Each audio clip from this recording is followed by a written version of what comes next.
तो हेलो दोस्तों, कैसे हो? तो मैं आ गया एक बार फिर से बहुत ही बढ़िया वीडियो लेके।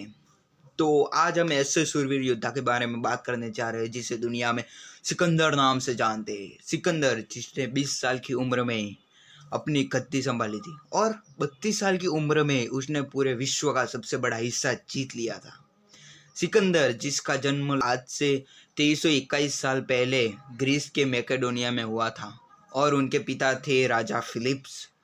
उनकी सारी विद्या ज्ञान दुनिया के महान आर्टिस्ट एरिस्टोटल ने दी थी। जब सिकंदर 10 साल के थे तब उन्होंने अपने जिद्दी घोड़े बुसफेलस को काबू में किया था और 20 साल की उम्र में आते आते उन्होंने अपनी गद्दी संभाल ली थी। जब उनके पिता मृत्यु पाए तब उनका एक ही सपना था कि दुनिया के अंत तक जाना, और वहाँ से उनकी कहानी शुरू हुई।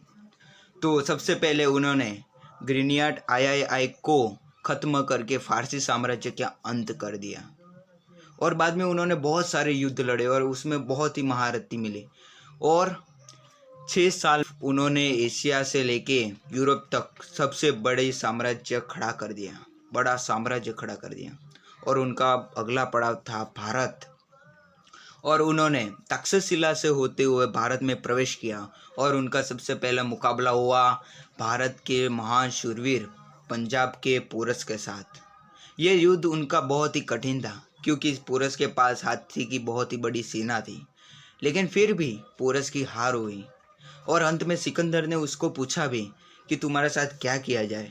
तब पोरस ने बहुत ही अच्छा जवाब दिया कि वही जो एक राजा दूसरे राजा के साथ करता है, और यही बात सुन के सिकंदर उस पर खुश हुए और उनको उनका राज्य वापस दे दिया।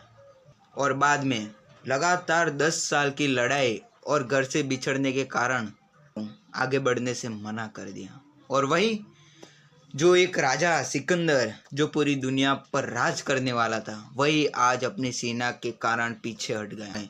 बेबीलोन में हत्या हो गई। यह हत्या कैसे हुई, क्यों हुई, यह अभी बहुत ही रहस्यमय है और किसी को कुछ भी पता नहीं कि ये कैसे हत्या हुई। Thank you for watching my video.